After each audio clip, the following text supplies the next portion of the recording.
Welcome back to another Maverick session featuring Sam Pollard.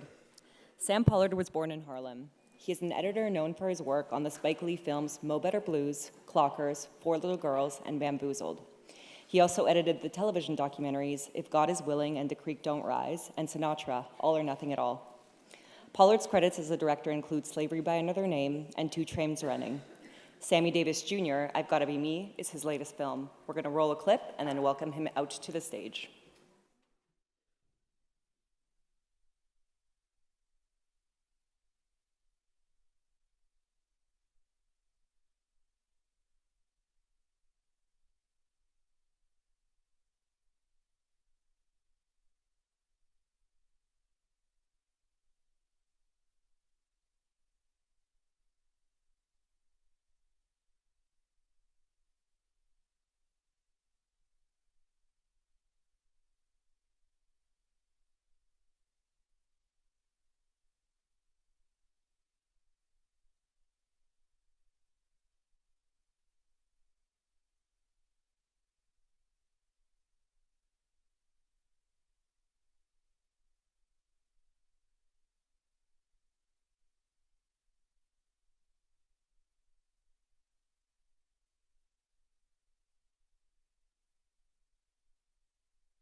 Welcome to the stage, Sam Pollard.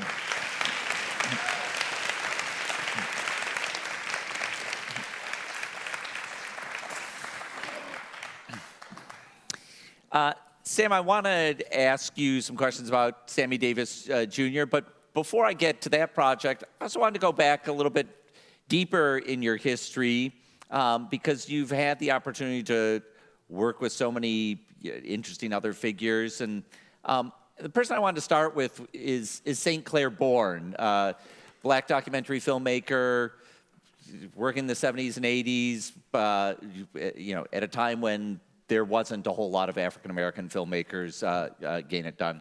But I think a lot of people probably here don't know St. Clair Born or his work. He passed away several years ago. Can you describe who St. Clair Born was and what he meant to you? You know, Saint was a towering figure for black. Literally. Towering physically, but also a towering figure in the black documentary world.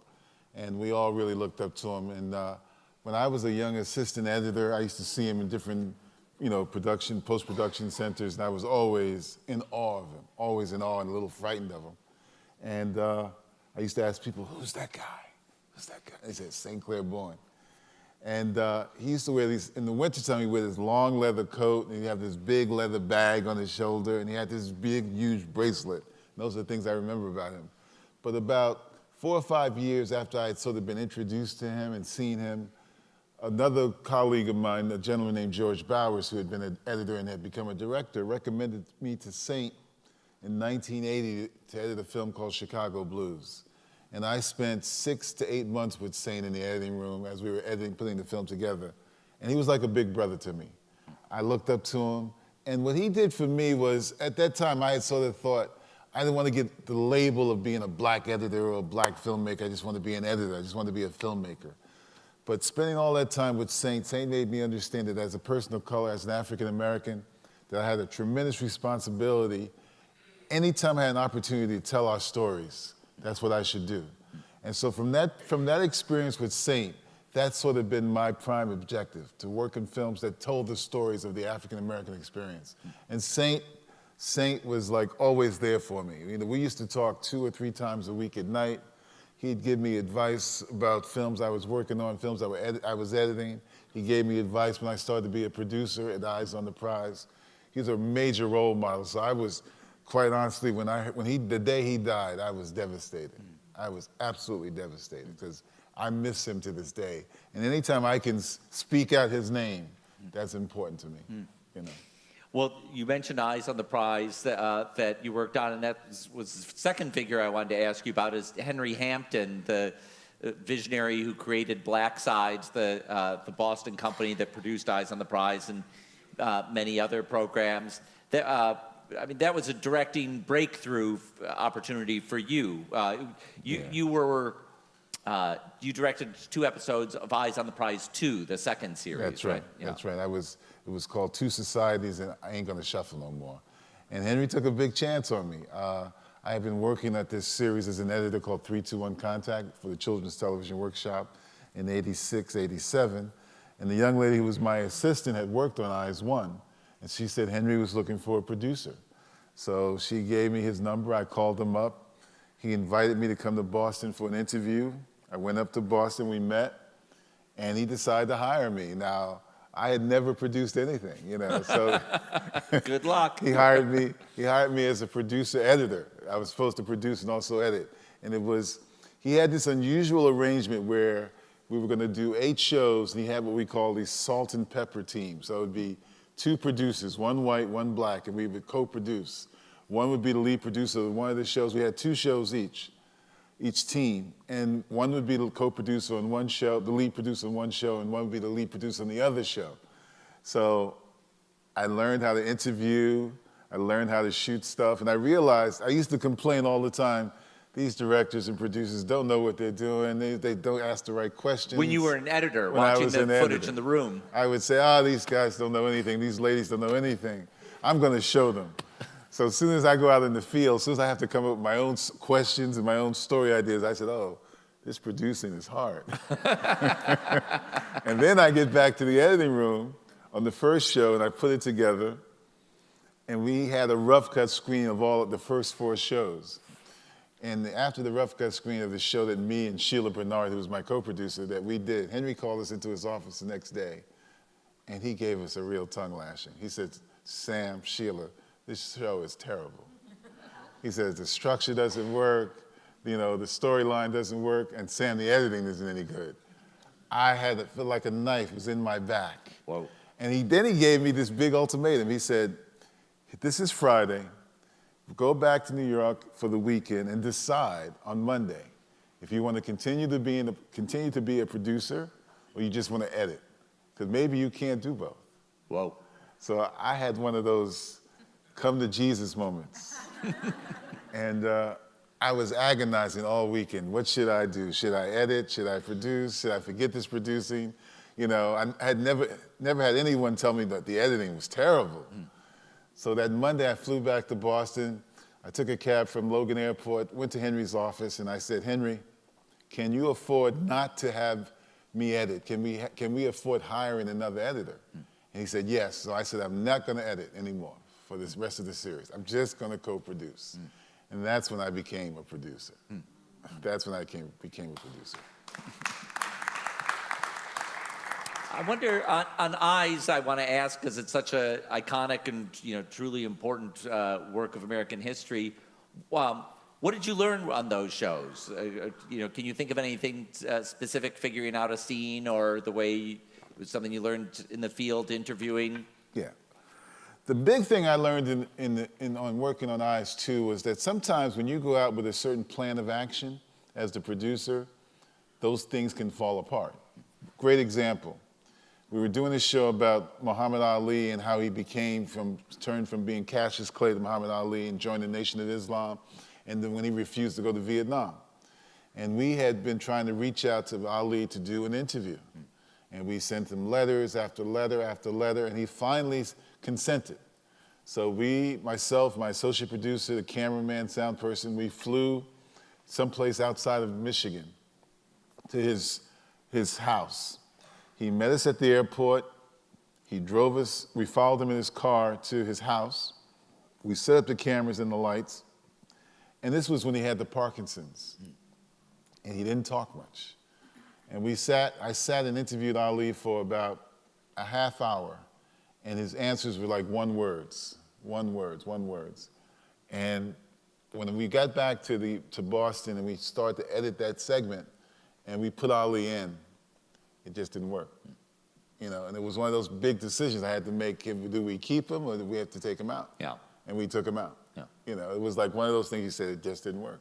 One of the other things I learned too as I was producing was that sometimes as a producer, when you interview people, you got to respect who they are. You know, because I thought as a first-time producer that I would have my set of questions, and I would ask somebody a question, and if I didn't hear the answer that I wanted, I would say, "Oh, could you say it like this?" You know, that's not the way I want you to say it. And I was interviewing this lady from Detroit when Miss Sheila and I did this show, To Society, and I tried to do that with her, and she turned to me, and she was much older than me, and she said, "Young man, please don't put words in my mouth. Just let me say it the way I want to say it." That was a valuable lesson for me, you know. Now, sometimes it could be tricky in the editing room right. when you're trying to put it together, but sometimes that's what you have to do. Yeah. So the third and final person I want to ask you about is Spike Lee, who you edited so many films for, both fiction and nonfiction. Right.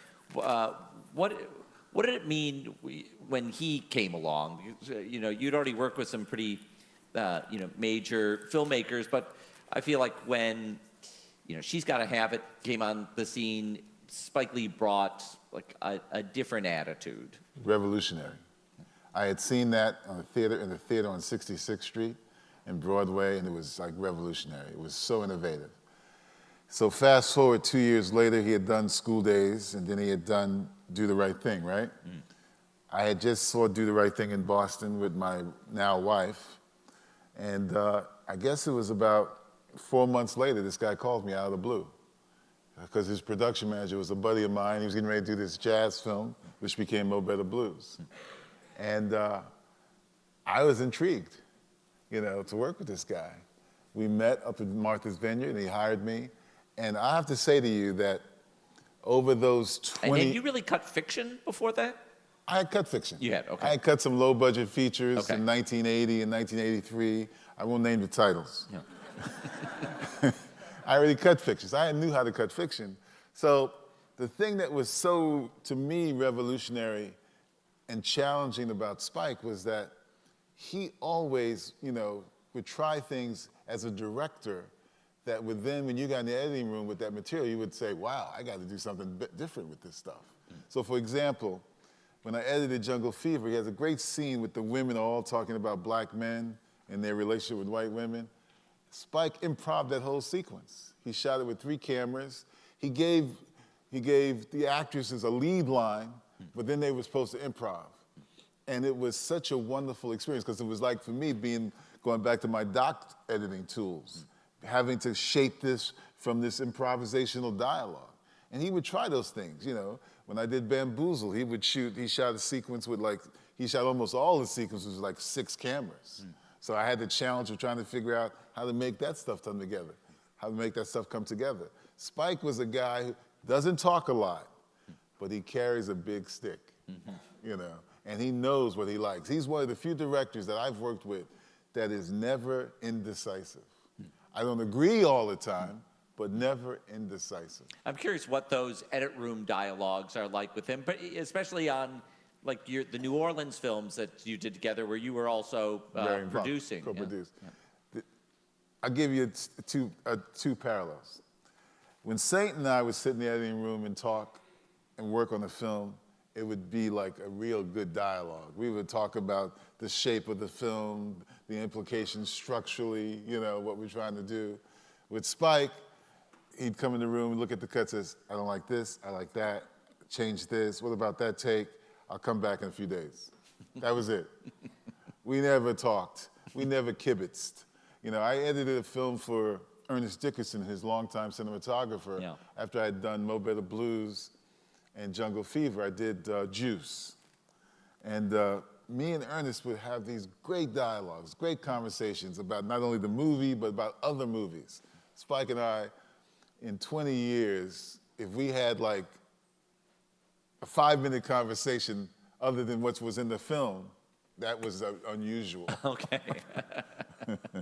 So you had a very steady career as an editor, and I mean, at some point in recent years, you started doing a lot more directing. Right. You wrote named, you know, some of the titles. I think of your film Slavery by Another Name, which Ava DuVernay is always bringing up as a real inspiration for 13th. Right. Can you talk about what that meant for you to, I mean, was it a conscious thing that you wanted to like, take on more directing? You know, I'm going to probably say no. I'm going to probably say that, you know, I've always sort of tried to multitask.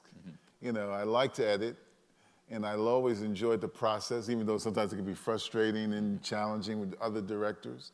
But I love to edit. But then I was getting more opportunities in the last few years to direct. So I embraced them. You know, I just embraced them. I mean, when a friend of mine gave me the galleys to Slavery by Another Name, I read the galleys. I said, wow, I'd love to direct that. And it happened. You know, when Orlando Bagwell decided to pull out of doing the film about August Wilson, and he had to recommend a director, he recommended me.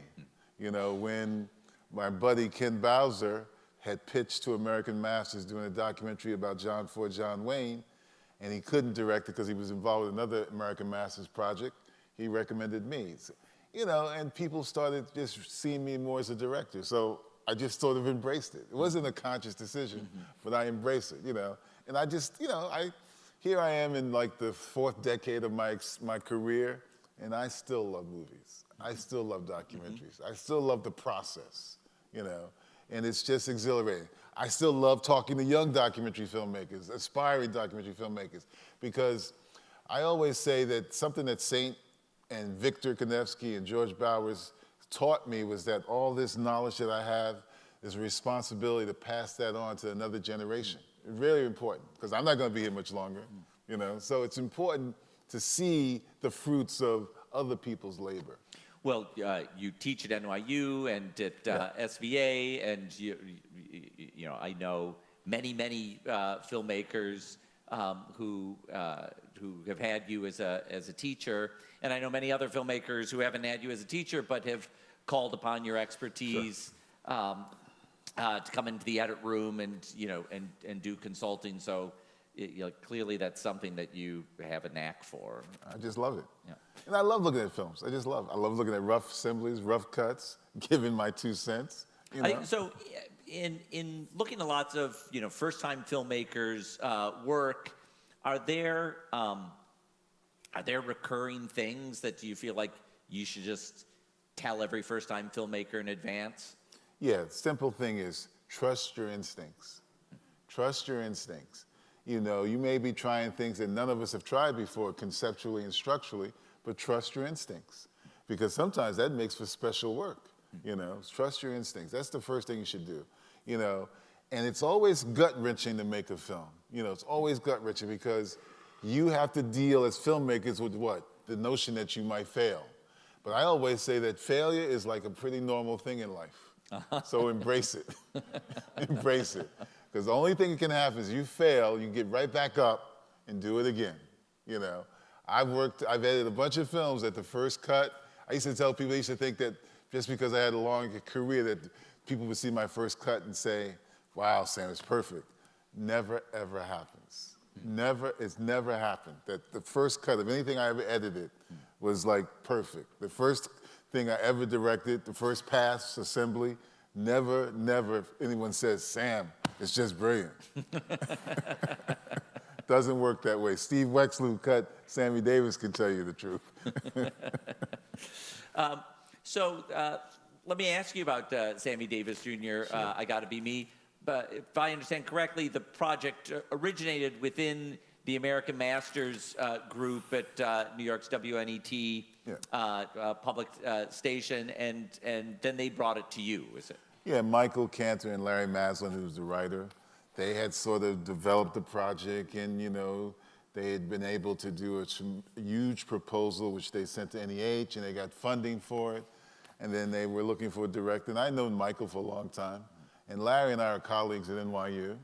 So then at some point, Michael reached out to me and asked me if I was interested in directing a film about Sammy. And there was no hesitation, because I grew up with Sammy Davis Jr., watching him on Ed Sullivan's show, in the Hollywood Palace, on the Dinah Shore show, seeing him with the Rat Pack.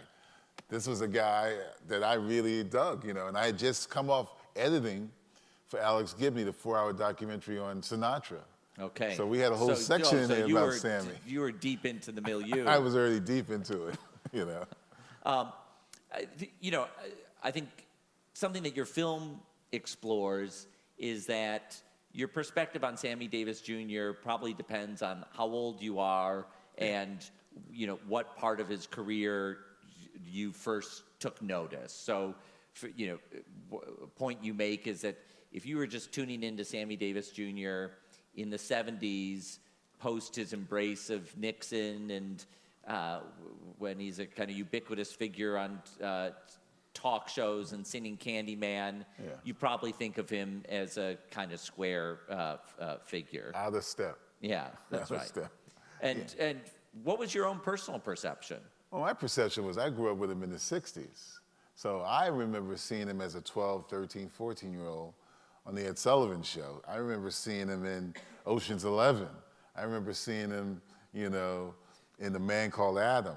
I remember seeing him doing the Mike Douglas Show. So that's the Sammy I knew, The Sammy, by the time I got to be an adult in my 20s in the 70s, to me, he was a little passé, because Candyman didn't do much for me, And so it was like a reacquaintance with Sammy as we got into the film, as we started to do the research and look at this huge archival, all this archival footage with just so much material, because Sammy Davis never said no to anything. If they said, do you want to be on this show? Yes. You want to come on this show? Yes. This guy loved to be in front of an audience. He loved to perform, and he loved to talk. And what's amazing about Sammy Davis Jr. is that he was always such an open guy.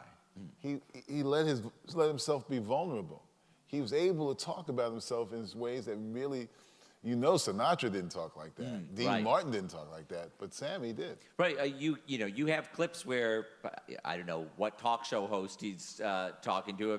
There's several different ones, but he is being a lot more forthcoming than you are used to people. Very candid. Yeah. I mean, with David Frost's show, with Dinah Shore, he was just a candid man. He just had things to say all the time, And in some ways, he put himself on the line, to hug Nixon and then realize the impact that was going to have, and to be able to talk about it with Bill Boggs, to go to Vietnam and then to do an interview and talk about, even though he may have been getting some brickbats about it, he was going to do it, The way he had to deal with his interracial marriage. This guy was a trailblazer, He took the slings and arrows, but he was going to go do it like he says, he's got to be me. He had to do it his way.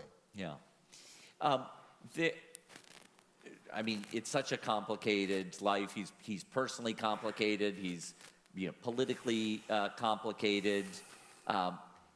He's a soaring talent, and you've got to tell this story in 90 minutes. Can you talk about making those choices? I mean, you could probably make a film that would, cause you to really dislike Sammy Davis Jr. You could make a film that could airbrush out, all the stuff that was negative. Yeah, all the negative stuff. Sure. So, how did you find your way through that? You know, the decisions you have to make is what kind of film do you want to make? And I always believe that when you're doing these kind of bio films, you want to try to show a person's who they are as complex people. You know, you want to show the levels of complexity. This is the one to show them being one way, you know. So that was the first thing that, you know, we had to overcome. The second thing was how to tell the story in a way that you felt that you could get as much information as you could into the film without it being overstuffed, you know. You know, you could have made a 2-hour film, you could have made a 3-hour film, but we knew we couldn't do that. So the important thing was that, you know, Larry had written the script. Steve and Steve Wexler's out here, he was the editor on the film. Steve raised his hand. Mm-hmm. You know, so Steve and I sort of really know each other well. Not sort of, we know each other well. We've collaborated on previous films. So we looked at that script, and we knew, first of all, that Larry had done a script with narration. Both of us are not big fans of narration. So the first challenge was, can we do this film without narration? First, we were both hesitant, saying, man, maybe not, you know. But then as we started to plow through the material, as we went through the archive, as we looked at all the stills, as we listened to his audio tapes that we had access to this audio he had done for his autobiography, we thought we could tell that story without, you know, falling back on narration. And then the other thing, as we started to assemble the film, we realized that we wanted to try to tell it more thematically, not make it just a straight bio from, you know, chronologically. So that's why when we go from his childhood, we go to his stuff as a dancer. Then we go from his stuff from a dancer to being an impressionist, then from an impressionist to being a singer. You know, we wanted to do it more thematically and fold in sort of the arc of his career. And that was a big challenge, how to do it, and how to do it delicately in a way that we weren't going to be embarrassed. Yeah, well, I think it really comes off because you're dealing with a performer who had so many different layers to his career, and you're kind of putting that front and center. Front and center. Yeah. You know, you want to see, you know, one of the things that Steve did when we were editing, he had found this great footage that we had all seen where when you see if you've seen the film, Sammy's dancing with these two drummers, and then he goes off and he sort of dances by himself. And the beautiful thing is to let it play. And when Steve first put it together and showed it to me, and I said, you're not going to put any voice over there? He says, I think we should just let it play. That's courageous. Mm-hmm. That's courageous filmmaking, you know. And those were the kind of things that we knew throughout the film, that there would be time you had to let the film breathe so you could see Sammy dance, you could see Sammy sing, you could see Sammy do his imitations, you know. I want to go back to asking you about interviewing on this project. I wonder if you could, you know, talk to me about any interview that was, you know, special to you, and, you know, what it took, the preparation you went into to get that interview, and what happened in the room that made it special. For me, you know, some of the interviews had been done by Michael and some others before I got there, but when I came in, I went out to LA, and one of the interviews we had set up was Billy Crystal. Mm-hmm. And he has a little bungalow, which he said was the original bungalow for Clark Gable and Vivian Leigh from Gone with the Wind, right? And he had turned into his office. So we walk in with the crew, and he seemed very serious, you know. And I said, "Oh man, is he in a bad mood? I hope he opens up." We set up the camera. We set up the lights, and then Billy comes in and sits down. We mic him up, and as soon as I ask him the first question, he just turns it on. He's a performer. He just lights it up, you know. And one of the things I've learned over the years as an interviewer is I try not to make it feel like an interview, but more like a conversation. Because if you make it feel like a conversation, the people, they give you more, you know. And Billy was good. And when we got Whoopi, we were told we would only have 20 minutes with her because she was just finishing up The View. And she came into the green room, she sat down, and she was in a great mood. And we sat down with her, and she gave us 35 minutes. And she was warm, as you can see. She said some beautiful things about Sammy, beautiful things. So that's the thing you want. You want people to feel comfortable talking about someone they feel special about. Sounds like you also want professional comedians. I do, because they're good. That really elevates Professional comedians help. So, you've taken on the subjects that you've talked about, some of which are things that came to you, whether it's August Wilson or John Ford. What are the things that you'd like to be doing now? Well, as I was telling you in the green room, I'm trying to get a film off the ground about the wonderful jazz percussionist, drummer, Max Roach. I've been working on it for a while. And I had shot a lot of footage of him about 20 years ago, which was really sort of the first stuff I directed. And I didn't like watching it, but another filmmaker has persuaded me to go back into that material. And now we're trying to just ratchet it up to get some money, to get some funding to shoot it, to get the family on board, to help us with the archives. So that's a film that's close to my heart that I really want to do. Because you're a big jazz fan. I'm a big jazz fan, and I spent a lot of time with Max in the 90s, so it'd be really, really, really great for me to do a film like that, So that's the one that really means something to me that I want to do, And then, interestingly, in an interesting way, someone that told me about a wonderful Cuban musician the other day, and they're trying to do a film about him. They've shot all his footage, and I can't wait to help them make that film, because I saw some of this footage, and this guy is phenomenal. I had never heard of him. Phenomenal musician. So music has always been a big thing for me. I love music. So anytime I can do something that's about something that I love a lot, musicians, I would definitely try. Well, then it's just a pleasure to go to work every day, right? Yeah. It's always a pleasure. It's a pleasure to sit and talk to you folks and talk to you, Tom. It's always a pleasure. It's about movies. Yeah. I can talk about movies all day. Well, let's bring up the lights and go to the audience for some questions. We've got some microphones around. I'll bring one to this gentleman here. And hi. Hey. Sam. What's my up? name is Oslin. Welcome to Toronto. Thank you, sir. I've got two questions. I met Spike Lee a number of years ago. He came to Toronto and he talked really a lot, and it was great to know that. The first question, is there anything that you turned down that you wish you hadn't? And the second one is that in Spike Lee movies, it looked like he had the people in the push cart and the camera was in front. I wondered I've always wondered when I see the movie how that was edited. You know what I'm saying? I know what you're saying. Sure. There's really, I'm not one of those people that has regrets, To tell you the truth, when Spike was doing Malcolm, I was one of the editors, and I quit. I had gotten a job producing a film for the American Experience, and I sort of initially negotiated a deal with Spike where I would edit the first half of Malcolm, and Barry Brown would edit the second half of Malcolm, then I would go off and produce my film. I got so worried that I couldn't multitask that one. 2 weeks in, I went to Spike and said, man, I can't stay on the film, and I quit. My sons thought I was crazy, but I just knew I couldn't do it. So I don't really regret anything usually. I mean, I just sort of like, if I didn't get a film, something didn't happen, I just move on. Now, the answer to your second question, Spike, he does use a crate. What he does is he gets a crate, puts a camera in front of the crate, and he has a dolly. He puts a dolly, really. And he has the person on that dolly as he pulls it this way, right? He first did it in Mo Better Blues with himself on it when he was playing his character. And then he started to use it all the time.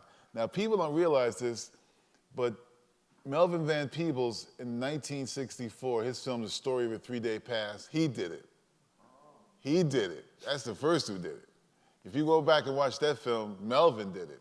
And Spike is making a conscious homage to that. I don't know if he is. Okay. But he does it. And then it's really done well. If you want to see how it's really, Spike does it pretty well. And the trick with editing that is you just got to sort of forget that he's creating this crazy shot and just cut, Because I did it in Clockers and it really worked. He had Mackay, a little boy on his bike when he kills the drug dealer, and he had that same shot. And I just made the cut, Because the first times I saw it, I would say, this shot doesn't make sense. Then I just embraced it. But if you want to see how it's done really well, too, in Juice, Ernest did it with Omar Epps, and it works really well. When I see Spike Lee film, I want to see that shot. I've always looking for that. Oh, yeah, it's always going to be there. That's his signature. Either that or his double cuts. where he'll double cut an action. Like in Malcolm, there's a scene when Malcolm is preaching and Spike's character comes in and they hug, then they hug again. Spike loves those double cuts. All right, we've got a question over here. I had a question about the salt and pepper teams on Where's this person? Oh, okay. on Eyes on the Prize 2. Why did the executive producer do that? What was the strength of doing that? Can you talk about it? And as I understand, it wasn't just a salt and pepper team, it was also a man and woman team, right? To have a kind Exactly. of gender dialogue. It was a man and woman and white and black. So cool. Talk about and that. Henry just wanted us to beat each other up. He just wanted us to beat the shit out of each other, which happened. You know, because for Henry, he felt it was important as the executive producer that there wasn't just one perspective on this material. He wanted both a white perspective and a black perspective, and he definitely got it. You could hear the noise, you could hear the screaming in their rooms, man.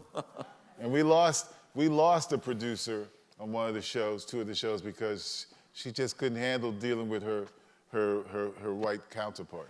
Which is, I should say, there's recently been a book published called True South, which is about the making of the original Eyes on the Prize series. The one that Sam was part of came after that. The book is written by John Else, who was the original supervising producer. So it's a really from the inside account, and it's a very complicated portrait of Henry Hampton. I did on my podcast, Pure Nonfiction, I did a long conversation with John Else, so you can either read the book or you can just listen to the podcast. You should do both. But in the book, there's a lot of conversation about this. But what's interesting to me is that it was already established in the first series that those clashes, had fallout. And so it's fascinating to me that they, re-upped and stuck with that system.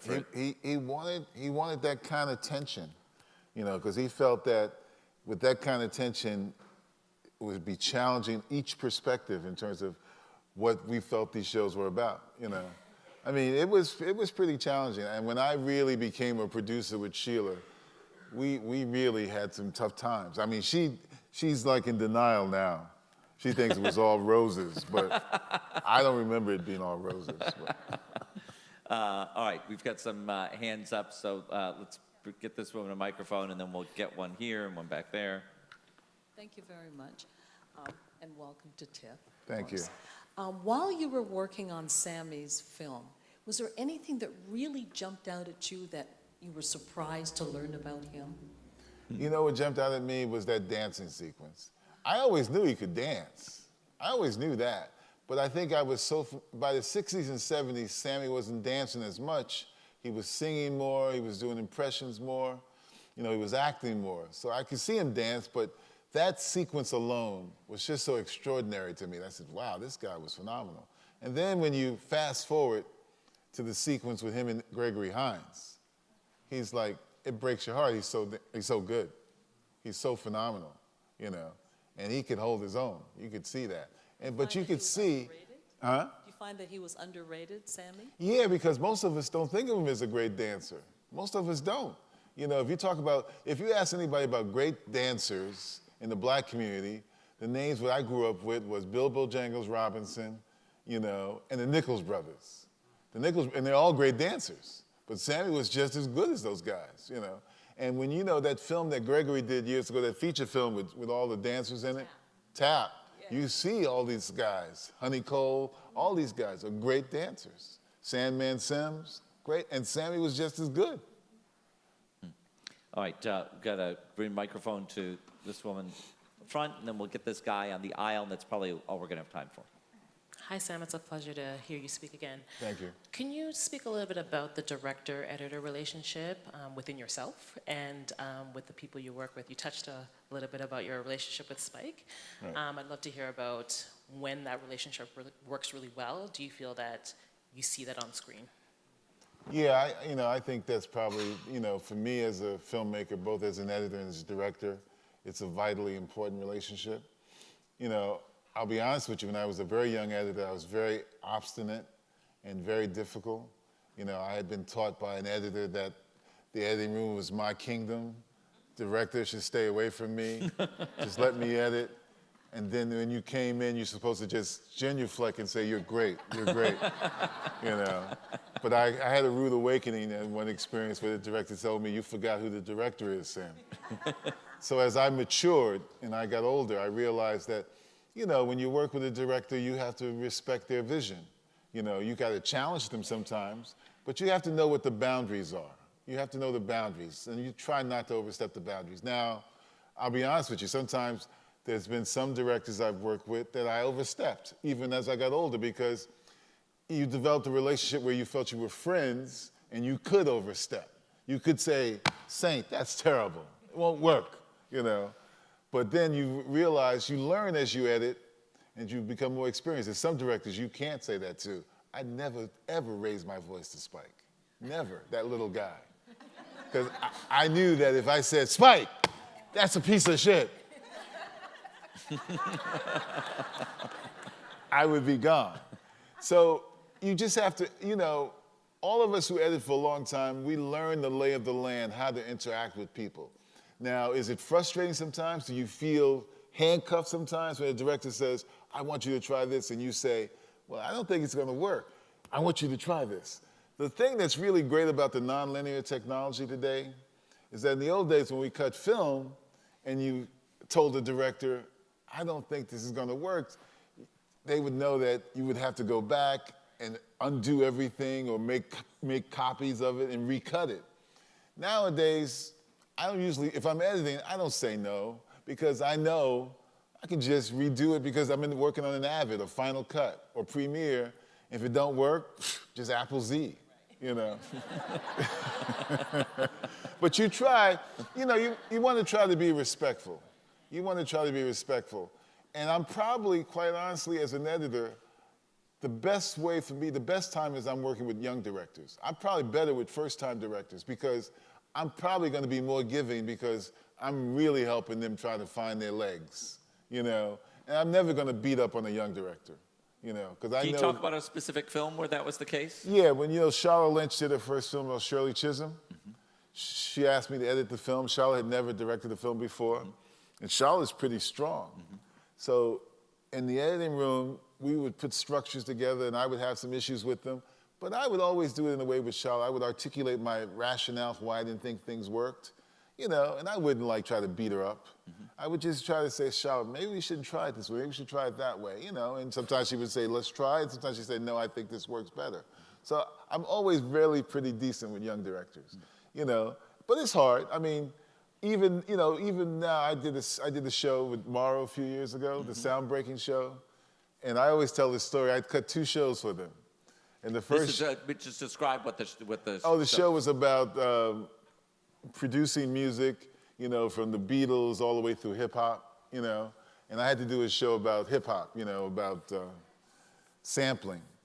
And I did the first cut of that show, and it was like, it was one of the few times they liked my first cut. It really did. Then I did a second show about rhythm and beats. I have to tell you folks, that was only about 2 years ago. I must have recut that show 7 times before they finally said, I think it's pretty good. The first 6 cuts, Tom, they hate it. And when you look back on that, do you think that like you had delivered a valid cut, but it just wasn't meeting their taste? Or when you look back on it, do you think they were right, it went to a better place? I didn't think they knew what they were talking about. But I wasn't the producer, so I had to come to the table. All right. One more question. One more on the aisle here, this gentleman in the hat. Hey, Sam, thanks a lot for your generosity. My pleasure. Since we were in that music space, I wanted to ask you about some of the specific challenges of music-specific projects as opposed to non-music-specific projects, both editorially and from a production standpoint. So what are the differences between working in the 2 spaces? Well, the big challenge with music, you know, is when you record it, you want to make sure that you record it well. If you're in a situation where you're in the studio, you want to try to make sure you got all the right mics so you can record it well, and so you don't have anything that's terrible. If you're in a situation where you're on location with some musician and they're having them perform, you want to try to make sure you have it isolated enough so you can get a good soundtrack, So that's the first thing. You want to record it well. If you're in a situation where you're trying to do playback, you need to make sure you got a sound person who understands how playback works, so it will work when you're in the edit room. The other big challenge when you're in the edit room with music, films that have music in it, you have to feel very strongly that you know how to cut the music. You know how to know rhythmically where to cut it, how to feel it, can you make it work? When I used to cut film, 16 millimeter, I used to be terrified to make music cuts because couldn't stand to make a horrible music cut. I would go, oh my God, this is awful, With the nonlinear technology, it's a little easier, but you gotta know rhythm, you gotta know tempo, you gotta know harmonically when you wanna make the cut. And a lot of editors are very good at it, because they all have some sense of musical taste. You gotta have taste too. And the other thing you gotta understand about when you're editing music is you gotta know when it's too long and when you need to shorten it. Like today, a young woman who's a former student of mine at NYU, she's doing a film about these wonderful South Africans who dress up all the time. They spend hundreds of dollars on shoes and socks and suits.